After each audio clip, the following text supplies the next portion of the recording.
All right, Zaki WSZ is asking, I'm high silver, many games, I get plus 15, I get 15 plus kills, and I'm the strongest in the lobby, but I don't capitalize it and end up losing, I don't get help from the team. So we noticed this, they said, like, if I don't get help from the team.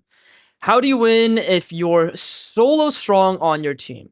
So I think first thing we need to do is take a look at his account and see is he lying? Like is this guy LARPing? 28 kills, he loses the game. 18 kills, he loses the game. So we found 2 games so far where he drops a big nuke. 18 kills, 14 kills. So, I would say a good portion of his games that he's losing, he is dropping, relative nukes. 17 kills. So we can already show ourselves that like this guy's not a complete LARPer, but we can immediately bring up that he is also dying a lot of times. Like he's dying a fuck ton. 8 times here, 6 times here, 10 times this game, 11 times, 9 times. Right off the bat, like if you're trying to solo carry games, you can't die this many times. You actually have to play like near perfect. And the reality of like the reality of climbing in League of Legends is it's not easy, it's hard, it's challenging, and you are working against odds in a way. You have to beat everybody around you. You have to beat your teammates, you have to beat the enemies. You have to be so good that you will rank up even throughout the hard games. So let's say this is a hard game. Let's look at the scoreboard, right? A pretty hard game. 4 and 9, 8 and 11, 1 and 9. They have a Kalen who's relevant. But here's the thing. When Zaki, Z, S in his account, he sees that like, oh, my teammate, and this is all he sees, 4 9 and 9, 8 18 18, 8 11 18, 13 11 9. He probably thinks that like my teammates are the worst in the world. But like when we look at the damage and we look at the relevancy of just like even their score and even like compared to the enemies, his teammates are doing fine. Okay, so we look at another one of his losses here, and we look at the champ. We look at his team. This guy's doing pretty good, I'd say. Like Lulu might be inting, Malphite might be not doing great, but it's a Malphite. Malphite's still going to be relevant in the game. So I mean, the first thing we need to like disprove here is he believes that his teammates are not doing great, and I am counter arguing here and saying his teammates are doing completely fine. This is a completely normal stat line to look at. A lot of people tend to really not understand that like this is normal.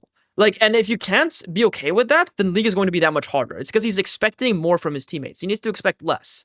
And this is like great. Like the fact that he's not having a teammate do something completely atrocious. Like even this, you might feel like, oh my god, look, he's inting so badly. This is so normal. Like I have seen this so many times, and so have you probably. Why is it such a shocker? Do you see it one more time? Like, oh, 074, completely useless. Yeah, makes sense. Look at their Janna. Just still useless, bro. Like people like don't understand that. Like that's just League of Legends nowadays. People play bad, and likewise, like you probably play bad too. You probably had bad games. So the point is, sometimes you have some really poor playing teammates. Like this TF's not playing well, but you have a teammate here who's trying their hardest, and a teammate here who's still trying scoreline wise. And this TF, all things considered, he's literally doing the second most damage, even though he looks like he's inting so hard.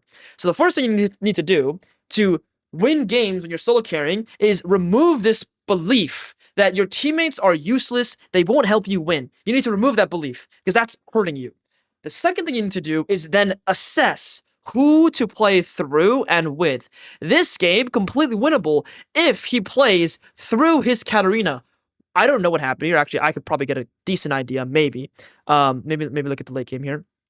I don't know what happened here. Avoidable death. He dies. Didn't buy for recall.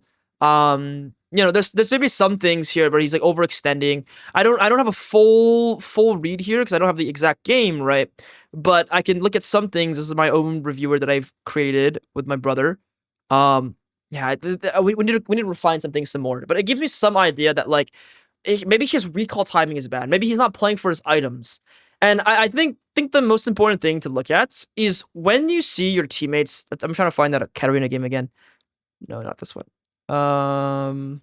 Katarina. Am I going too far down now, guys? I think I'm going too far down.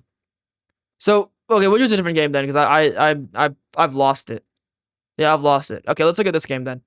When you look at a game like this, you have to just like look at your comp and like understand like who can you play with, who can you work with. Like maybe this Jhin, I can't really play through him. Maybe this Malphite I definitely can't play with. And maybe this Lulu's not going to be that useful, but we need to break it down. Like, Lulu ult will always be useful. Jhin has peel, W, ulti, some damage. He scales, he gets items later on. Malphite will always be useful with Malphite ultimate. So it's like, this game can be won. So first thing, stop believing that the games are unwinnable and your teammates are completely into you. Second thing is start to assess who can you actually play with, not just basing off their score line, not just basing off their score. The score is not a clear representation of what they can provide in a game. And then the third and final and last thing to do, back to that question that was asked, like, how do I carry the game? How do I actually win a game that's really, really, really hard? Well, I think the last thing to look at is, if we go to the map, it's understanding that traditionally in a League of Legends game, if you go down mid lane and you're winning, your teammate's strong, you can just win the game, right? A 5v5, generic 5v5, you'll win. Whoever has more gold generally just wins. But what we have to understand is, like, when our teammates are behind or we're not hardcore winning, we have to take what we call numbers advantage fight. So we do not want any scenario that looks like a 5v5. We want scenarios that look like this. Let's say we're red side. We want scenarios that look like this, right? Cool. We have a numbers advantage. Or something like this. Cool. We have a numbers advantage. Or something like something like this, where it's like, maybe it's bot lane support, jungle, and then it's like, okay, let's go mid lane. Our top laner's coming, so let's go fight mid lane. You want to look for numbers advantage fights. Let's say this is our position. Cool. Like, this is what we want to be doing. So the last final piece is being very technical with what you are fighting.